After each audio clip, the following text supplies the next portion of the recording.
Hello everyone on the earth and not. My name is Swag Bastion and I'm an aspiring Hytale YouTuber with a lot of hot takes.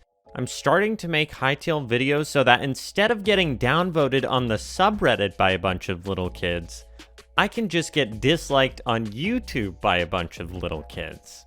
I'm making this video specifically because there are some people in the community who still don't understand why Hytale will absolutely have microtransactions regardless of its cost. A bunch of people have just made that statement but haven't actually explained it. Anyway, on to the video. Hytale will have microtransactions.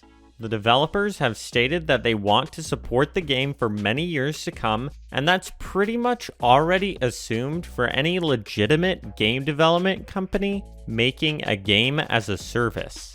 Now I'll present a fact. A game cannot have longevity without a continuous revenue stream. Makes sense, right? The developers need revenue to maintain the game and live, especially for many years.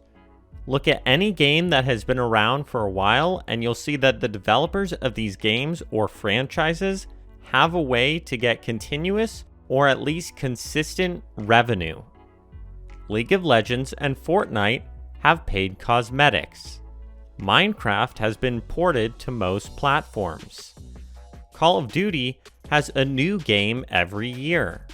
World of Warcraft has a subscription service, and Hearthstone, or most card games for that matter, have released new cards periodically which players can get by paying money. So if the Hytale devs want to keep the game running, then they're going to have to get revenue consistently over a long period of time. A subscription model is out of the question. And Hypixel Studios could sell a new game every year just to fund Hytale, but I'm pretty sure they won't do that. The only remaining option is for Hytale to have microtransactions. This includes cosmetics, marketplace content, official server hosting, and server microtransactions. Hypixel Studios will most likely take a small cut of player-created content in addition to selling their own content unless they're being extremely generous. Now that I've established that Hytale will definitely have microtransactions unless Hypixel Studios somehow finds another way, let's talk about the business model for Hytale. You're probably thinking, but Swag Bastion, if Hytale has microtransactions, that means it'll definitely be free. Actually, not necessarily. Let me explain some business to you. From what we know, Riot and multiple other companies invested in the development of Hytale. This means those companies basically put their money into a void, which is Hytale, hoping that more money would come out later. That's just how investing works, so technically, all those companies that are still invested in Hytale are losing money until Hypixel Studios gives them their money back and then some from selling Hytale.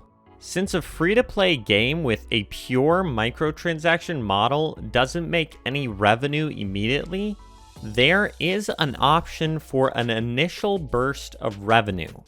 These three graphs show the three business model options for Hytale, given that an initial burst of revenue may be necessary. These options are pay-to-play or one-time purchase, free-to-play, and choose your price or donation box. I'll go through each of these options and list the pros and cons. Pay-to-play. Pros. It's the most reliable business model which has an initial burst of revenue, thus giving security to the developers. Cons. It restricts the player base to those who are able to pay for the game. Paying for the game would discourage players from buying microtransactions. Free-to-play. Pros. Anyone with a working computer and an internet connection can play the game, which would lead to a wider audience. more players would be willing to buy microtransactions since they got the game for free.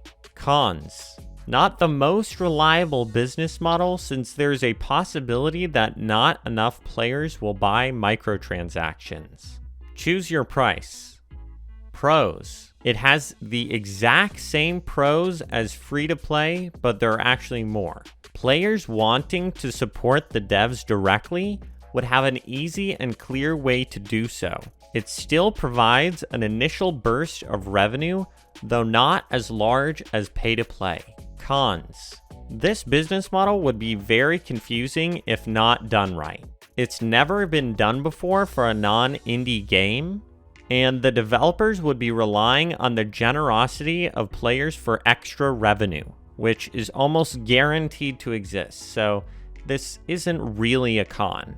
Given these three options, free-to-play is the best option because the world isn't really ready for choose your price. Free-to-play will reach the widest audience possible, and it's shown to be reliable enough so far in the industry.